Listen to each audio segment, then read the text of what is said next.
Kunin muna natin tong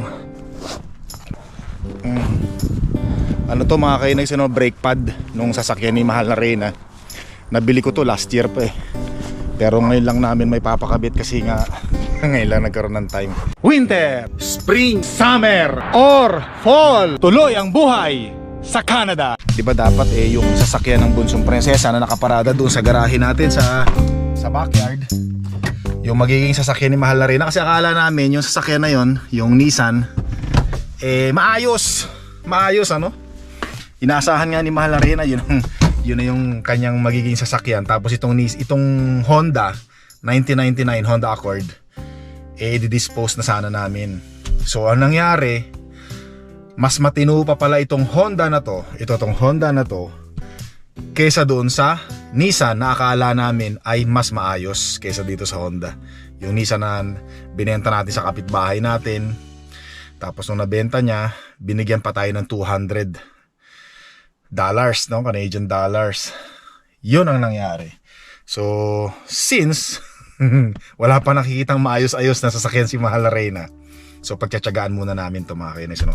Pero ongoing pa rin yung pagtingin-tingin namin na maayos na sasakyan kahit second hand para kay Mahal na Reyna. Kasi nga maraming mga nagko-comment mas maganda raw kung brand new na ang bilhin para sigurado. So syempre kami naman syempre iniisip din namin kung worth it ba talaga na bumili ng brand new si Mahal na Reyna. Kasi si Mahal na Reyna mga kainags, ano, ang nagda-drive lang yan talaga from bahay to work, tapos from work to bahay. Yan, ganun lang siya. So hindi siya nagda-drive ng pupunta sa superstore. Minsan pumupunta siya ng superstore pag wala ako, ganun. So very madalang, napakadalang nung ganun. Kaya sabi niya, hindi worth it kung brand new. Kasi syempre pag brand new mga kainags, ano, eh yung bi-weekly niyan magbabayad ka, syempre yan, financing yan eh, di ba? So iniisip namin, no, kung brand new, hindi talaga worth it mga kainags. Kaya maraming salamat sa mga comments ninyo. So last year kasi, di ba, nagkaroon ng mga problema to. So na found out namin later na lang, kaya pala siya hindi umaandar nung mga time na winter, eh dahil yung battery niya ay luma na. Tapos may one time pa, di ba, na habang nagda-drive si Mahal na Reyna, winter, napakalamig ng panahon, tinirik siya. So merong nagmagandang loob, binoost yung kanyang sasakyan at umandar naman. So tapos dinala nga namin sa talyer at chinek yung battery. So talagang mahina na yung battery, kailangan ng palitan. Tara, alis na tayo. Yan. Tsaka ano to mga kainags, ano? Napalitan natin yung ano nito, yung catalytic converter, kasi yung catalytic converter nito ninakaw eh. Yan. Ito yung mga target ng mga magnanakaw, yung mga Asian cars, no? Mga magnanakaw ng mga catalytic converter kasi magandang klase raw yan, especially ng mga sasakyan ng araw katulad dito 1999 model yan. Tsaka maraming mga nagsasabi na talagang itong Honda ay matibay talaga mga kainis, no? Garantisado, malupit daw talaga. Marami nagsasabi, kahit yung talyer natin, sinasabi nila na malupit ang mga Honda, especially nung araw. Yan. Tapos yun na nga mga kainags, ano, at matibay itong ano na to, tong Honda na to, kasi alam nyo, maraming winter na sobrang lamig ang pinagdaanan nitong Honda na to. Pero umaandar pa rin mga kainags, talagang matibay, umaandar pa rin. Kaya parang ayaw rin talagang palitan ni Mahal na Reyna tong ano na to, itong Honda na to. Kahit ako din, kasi winter, ang malupit to, maandar pa rin. Malapit na tayo dito sa talyer natin, ano, sa ating pinagkakatiwalaang talyer. Baba na tayo, sabihin na lang natin na nandito na yung sasakyan, iwanan ko na lang to. At yan, tapos sa pagpauwi ako, magja-jogging na lang ako mga kainis. Tingnan niyo yung forma ko, yan, diba? Nakapan-jogging tayo. So nakausap ko sila, sabi nila ay mga 4 hours daw maaayos, kasi papalitan yung brake pad harap at likod. Sir, yan, yun na, kukunin na. Yan, harap at likod. Ayusin nila. Tapos yung belt, kasi kailangan na raw palitan yung belt eh, yung sa makina. Paayos na natin para ano, baka mamaya biglang maputol yung belt habang nagmamaneho si mahal na Reyna. Yeah, so at least alam natin yung brake, kasi syempre alam naman natin sa mga sasakyan, isa sa mga importante ay yung brake pad. Yeah, baka mamaya ipudpud na yung brake pad natin, pag preno natin ay hindi na kumakagat yung hindi na kumakagat yung preno, no? Delikado, mas malaki mababayaran natin, o baka mabagansya pa tayo na mas malaki. Lipat tayo. Yan, para alam natin kung ano yung mangyayari pagka yan. So dito tayo maglalakad, yung mga sasakyan pasalubong sa atin, para nakikita natin kung anong nangyayari. Mahirap yung nakatalikod ka, may mga sasakyan sa likuran, hindi mo alam, may papunta sa yung sasakyan, di ba? Nakatulog yung driver. So malaki yung potential na madisgrasya tayo dyan. Kahit dito rin naman, pero at least dito kung sakaling makatulog yung driver, malayo pa lang, alam na natin kung saan patungo yung sasakyan. So alam nyo naman, syempre mga kainis, ano, ay tayo yung mga asawang lalaki, mga mister, pagka may mga problema yung mga gamit ng ating mga mahal sa buhay, talagang tayo yung talagang ano, no, masigasig na kailangan ay concern. Syempre concern tayo sa kanila. Kasi especially pag mga sasakyan, ang problema, grabe, lumalamig na ngayon mga kainis, ano? Ramdam ko na yung lamig ngayon eh. Kanina nga kahit alas 9, alas 10 ng umaga kanina, kung lumabas ako ng backyard, malamig na, ramdam ko yung lamig. Pero mamayang hapon, pagka dire-diretso yung tirik ni Haring Araw, ano na yan, medyo mainit na naman. Yan, mainit na. Ayun na si Haring Araw, nakasibol na, oh. Yan. Ramdam ko na yung ano, naramdaman ko na init mga kainags, ano. Yan, dito tayo. Ito yung paborito ko, ihian eh. Dito tayo. Yan. Ayos. Doon tayo, diretso tayo sa ano. Diretso tayo doon, kung titingin-tingin lang muna tayo, tapos sa sabay liko sa washroom. Mahirap maglakad doon na iihi, no? Ang bihira. Yan, doon na tayo. Ay, ito, ganda nito, oh. Ganda nito, oh. Magkano presyo nito mga paintings na to? Ay, 130, oh. Ito, 130. Ayan, oh, ganyan lang, no? 130. Jordan, Nike. Ibang klase, Jordan, Nike yan, mga kainags, oh. Yan. Ito magkano to? Tingnan natin. Magkano to? Ay, ito presyo niya, no? $150. Ayan. Oh, diba? Pero ang ganda, no? Ito po, ito yung mga pinupuntahan ko dito pag pumupunta ako dito sa store na to, no? Mga paintings, ang ganda kasi, naaliw ako eh. Yan pa, oh, tingnan nyo, ang gaganda, oh. Oh, ito puno, oh. Para nakatingala ka, para nakikita mo yung langit. Tapos yung mga puno sa likuran mo, sa paligid mo. Gaganda rito. Nawiwili ako sa kakapasyal dito eh. Kasi nakikita ko yung mga paintings na to, very colorful. Maganda. Yan. At doon sa mga hindi po nakakaalam, mahilig din ako mag-paintings. Paintings lang, pero hindi ako nag-aral mag-paintings. Pero mahilig talaga ako mag-paintings. Kahit nung college pa ako, hilig ko. So sabay pasok dito sa washroom mga kainags, ano? Oh, di ba? Sabay labas. Ayos. Mamaya na tayo mag-jogging pagka nakalabas na tayo rito. Doon tayo sa kabila. Doon tayo pupunta pag nandoon na tayo. Yan. Mahirap kasi mag-jogging yung naiihi ka eh, no? Baka pag uwi mo ng bahay, basang-basa na yung short mo. Tabira. Hoy, back to school na pala ngayon. So dito, pwede na tayo mag-jogging dito mga kainags, ano? Yeah, exercise ka, oh. Oh my God.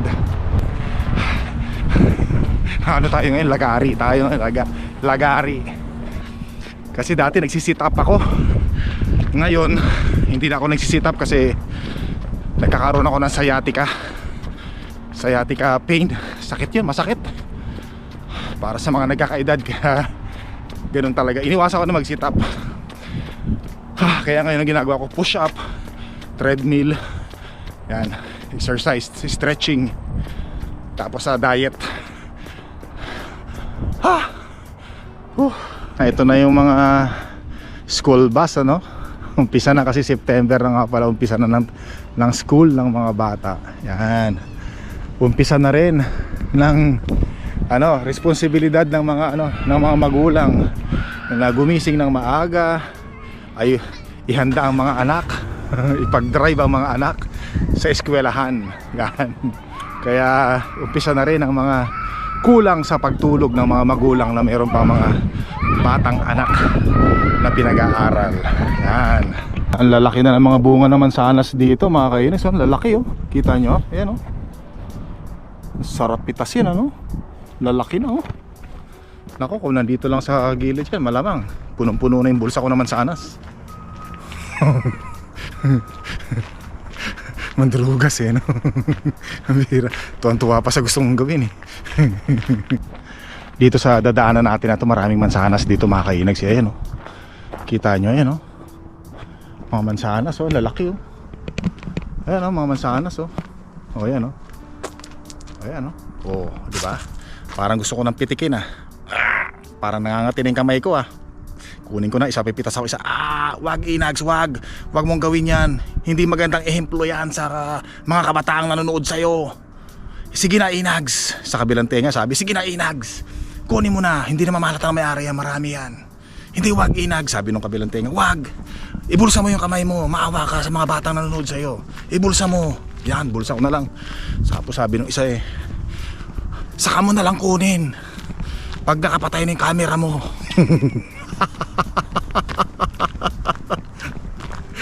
Wag muna ngayon kasi may mga batang nanonood sa'yo. Hindi ka magandang ehemplo pagka dinugas mo yung mansanas. Ilagay mo sa bulsa mo yung kamay mo. Ayan, oh. Gagong pa. Ano ba itong mga pinagagawa ko? Uy, daming ibon, no? Yung kinakain nila yung mga buto ng damo doon, eh. Wala nang raspberries, oh. Wala na, oh. Wala na. Wala na. So ito yung kinakain ng mga ibon, yung buto nito. Yan, oh. Yan, yung buto niyan, yan, yung buto niyan. Yan. Ay, grabe. Dito na tayo sa bahay. Hindi ko na malayan yung pagod, ah. Nawili tayo sa puro kalokohan natin, eh, no? Oh, may package tayo rito. Kanino ba to? Nako. Sa panganay na prinsesa natin. Oh, sit down. Oh. Saya. Mamaya. Yeah, so nagpalit na ako ng damit, mga kainis, na kasi pinawisan tayo kanina nung nag-jogging tayo. Ano, tara na. Hatid na kita mo. Parang baligtad pa yata suot ko. Ay, hindi. Sakto lang. Yan, ang ating mahal Reyna. Ano? Mamaya natin makukuha. At madali kasi naka-appointment tayo sa talyer natin, kaya pagdadala natin doon kanina, inasikaso ka agad, mga kainis. Nagpa-appointment tayo sa kanila last week pa. Kaya mamaya bago mag alas 4 ng hapon, makukuha na agad natin yung sasakyan ni mahal na Reyna. At syempre, katulad nung nabanggit ko kanina, ihatid uli natin sa kanya, pabalik-balik tayo. Yan. Okay lang yun, basta kay mahal na Reyna. Mahal naman natin siya, eh. Di ba, ma? Ako ba? Mahal mo ako. Sa tuwing nakikita kita, ma, talagang lalo ako na-in-love sa'yo. Ganda-ganda mo kasi, lalo na pagka hindi ka nakasuot ng winter jacket. Ganda mo. Hindi, totoo talaga. Lumalabas yung beauty mo. Hindi katulad pagka winter, kasi siyempre nakaka-cover lahat ng katawan natin. Cover ng mga makakapal at mahabang mga jacket, eh, no? Pero pagka ganitong summer, talaga namang in love, lalo ako na-in love sa'yo. Ikaw ba, hindi ka ba nagagwapuhan sa akin pagka summer? Lumalabas yung alindog ko pag summer, eh. Hindi, lumalabas yung butok mo pag bihira, mga birada mo na naman. Ayan ka na naman. Uy, baka maniwala sila. Hindi, totoo yun. Totoo yun, lakas ng butok mo. Bihira naman to. Sige na, dito ka na. Bihira. Sige na, isa mo na. Ay pa magpahalik nito, oh. Sexy talaga ng asawa ko. Mamaya, umanda ka, babawi ako sa mamaya. De, alam niyo na, mga kainis, kami ni mahal na Reyna, no? Ganyan lang talaga kami magkulitan. Ganyan lang kami magbiruan. Yeah. Siyempre alam niyo naman yung mga mag-asawa, mga kainis, ano? Mag-asawa, nag-aasara niya, nag-aarutan. Yan. Sabi nila pagka hindi raw kayo ganyang mag-asawa, boring daw ang buhay. Siyempre tayo mga kalalakihan, pag nakikita natin yung mga asawa natin na medyo naaasar, hindi naman lahat no, siguro no, siguro ako isa ako sa ganun na pag nakikita ko yung asawa ko na pag nakikita ko yung asawa ko or napapansin ko yung asawa ko na gusto niya na inaasar ko siya tapos naaasar siya. Alam niyo yun, hindi ko ma-explain eh. Natutuwa ako. Yung inaasar ko siya na gusto niya na inaasar ko siya kasi napapansin ko siya. Tapos parang hindi ko alam, parang galit-galit, nagagalit-galitan siguro, ganon. Parang lambing lang nila. So nakakatuwa lang kasi ano yun, no? You know, hindi ko ma-explain eh. Kaya you know. Tara, alis tayo. Yan yung ating prinsesita, pangalan na prinsesa, yun nasa backyard at kanyang kinukumusta yung kanyang alagang aso. Ayan, no? Tuwan-tuwa naman si Saya, grabe oh. Ayun, no, naglalambing si Saya, no? Tuwan-tuwa sa pangalan ng prinsesa natin, ano? No, kailangan ko na pala mag-lawn mower ng damo. Makapal na, oh. Tuwan-tuwa si Saya, oh. Ayan, isa nating aso si Sayon. Nakakatuwa, oh. Tuwan-tuwa si Saya, oh. Ayan. Gusto ng aso yun eh, yung inaano yung kanilang dibdib ng mga aso, no? Hinihimas-himas. Ay, nako. So hindi ko nakuha yung sasakyan ni Mahal Reyna kanina, mga kainags, kasi busy ako. Inayos ko yung mga baseboard sa basement natin. Pero sabi ko doon sa talyer, bukas ko na lang kukunin ng umaga. So susunduin ko muna si Mahal Reyna ngayon. Tapos tumawag na. Dali lang, mga kainags. Dito lang muna kayo, sandali lang. Ano ha? Ha? Wait lang. Nako, madilim ngayon. Madilim. Teka muna. At ano muna tayo rito sa sasakyan natin. Dilim, tsaka lumalamig na, mga kainags. Ramdaman ko yung lamig. Sakay muna tayo dito sa sasakyan natin. Tumawag na si Mahal Reyna at nagmamadali. Ayan na si Mahal Reyna. Parating na. Yan. Pagod yan, galing trabaho. Hello, Mahal Reyna. How are you? Pagod. Pasalubong ha. Wala kang tira. Walang tira? Basta lagi mo tatandaan, mahal na mahal kita. Ha? Ano to? Mga basura, hindi nga naitapon. Itatapon nga sana namin eh.